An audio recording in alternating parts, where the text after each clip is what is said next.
নমস্কাৰ বন্ধুসকল, আপোনালোক সকলোকে আন্তৰিক স্বাগতম জনাইছোঁ।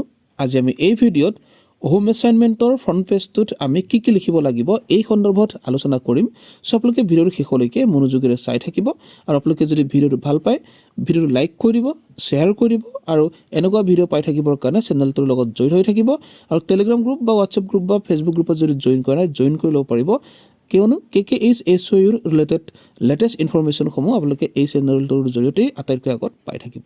সো আমি আৰম্ভ কৰোঁ আজিৰ আমাৰ মেইন বিষয় যে হোম এছাইনমেণ্টৰ ফ্ৰণ্ট পেজটোত আপোনালোকে কি লিখিব। তাৰ কাৰণে মই এটা PPT ৰেডি কৰিছোঁ। সো আপোনালোকক PPTলৈকে লৈ গৈছোঁ। এয়া হৈছে আমাৰ PPT, ঠিক আছে। ইয়াতে আপোনালোকে দেখিবলৈ পাইছে এটা A4 সাইজৰ পেপাৰ। আমি যিহেতু হোম এছাইনমেণ্ট A4 সাইজৰ পেপাৰটো লিখিম, সেইকাৰণে আমি ফ্ৰণ্ট পেজটো আমি A4 সাইজতে যিহেতু বনাব লাগিব। মই আপোনালোকক এটা কথা স্পষ্ট কৰি দিব বিচাৰিছোঁ যে মই ইয়াত যিকেইটা দেখুৱাম সেইকেইটা যে আপোনালোকে লিখিব লাগিব কোনো কম্পালচৰি নহয়। কিন্তু এটা কথা আপোনালোকে জানিব লাগিব যে হোম এছাইনমেণ্টৰ ফ্ৰণ্ট পেজটোত আচলতে আপোনালোকে কি লিখিব লাগিব। সো আপোনালোকে ভিডিঅ'ৰ শেষলৈকে ধৈৰ্য্যৰে চাই থাকক, সকলো কথা আপোনালোকে জানিব পাৰিব, ঠিক আছে। সো মই আটাইতকৈ আগত সেই পেজটোত চাৰিওফালে বাউণ্ডাৰী দিছোঁ, ঠিক আছে। তাৰপিছতে প্ৰথমতে আমি লিখিছোঁ কি বুলি, Krishnakanta Sandikoi state open university. তাৰপিছত লিখিছোঁ তাৰপিছত মই এটা লগো দিছোঁ, আমাৰ KKHSOUৰ যিটো লগো হয় এইটো দিছোঁ।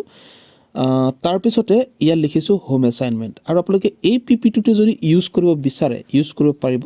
ডেছক্ৰিপশ্যন বক্সত লিংক দিয়া আছে, লিংকত ক্লিক কৰি পেলাই আপোনালোকে নিজৰ মোবাইলতে এডিট কৰি ল'ব পাৰিব, ঠিক আছে। য'ত যি লিখিব লাগে লিখি ল'ব পাৰিব, তাৰপিছত প্ৰিণ্ট কৰি পেলাই আপোনালোকে ইউজ কৰিব পাৰিব, ঠিক আছে। সো তাৰপিছত আমি লিখিছোঁ কি, bachelor of arts pass or major. So ইয়াত আপোনাৰ নিজৰ হিচাপত লিখিব বেচেলৰ অফ আৰ্টছ বা কমাৰ্চ বা মাষ্টাৰ ডিগ্ৰী বা ডিপ্ল'মা, যাৰ যিটো হয় আপোনালোকে লিখিব। পাছ কোৰ্চ মেজৰ কোৰ্চ আপোনালোকে নিজৰ হিচাপত লিখি ল'ব পাৰিব।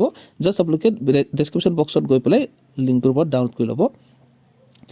তাৰপিছতে ইয়াতে লিখিলোঁ BA ফাৰ্ষ্ট চেম 2024। ইয়াত আপুনি নিজৰ ছেমিষ্টাৰটো উল্লেখ কৰি দিব।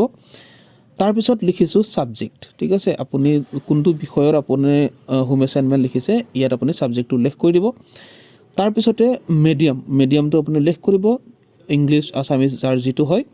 তাৰপিছতে ষ্টাডি চেণ্টাৰৰ নামটো ইয়াত উল্লেখ কৰি দিব, লগতে ষ্টাডি চেণ্টাৰ কোডটো আপোনালোকে উল্লেখ কৰি দিব পাৰিব, ঠিক আছে। তাৰপিছত ছাবমিটেড বাই এনেকৈ লিখি পেলাই ইয়াত আপুনি নিজৰ নামটো লিখি পেলাই এনৰলমেণ্ট নাম্বাৰ ধুনীয়াকৈ লিখি দিব। আৰু আপোনালোকে ইচ্ছা কৰিলে ফোন নাম্বাৰটো ইয়াত উল্লেখ কৰিব পাৰিব। আৰু আপোনালোকে যদি এই PPTটোকে ইউজ কৰিব বিচাৰিছে অকণমান এডিট কৰি পেলাই অকণমান এইবোৰ অকণমান সাল সলনি কৰি পেলাই যদি ব্যৱহাৰ কৰিব বিচাৰিছে, তেতিয়াহ'লে আপোনালোকে এই ভিডিঅ'ৰ ডেছক্ৰিপশ্যন বক্সলৈ যাওক, তাতে এই PPTটো ডাউনলোড কৰিবৰ কাৰণে লিংক পাব। আৰু আপোনালোকে ইয়াত আপোনালোকৰ যিটো মোবাইলত থকা অফিচ এপ্লিকেশ্যন তাত গৈ পেলাই আপোনালোকে এডিট কৰি ল'ব পাৰিব, ঠিক আছে। তাৰপিছত আপোনালোকে প্ৰিণ্ট কৰি পেলাই আপোনালোকে ইউজ কৰিব পাৰিব।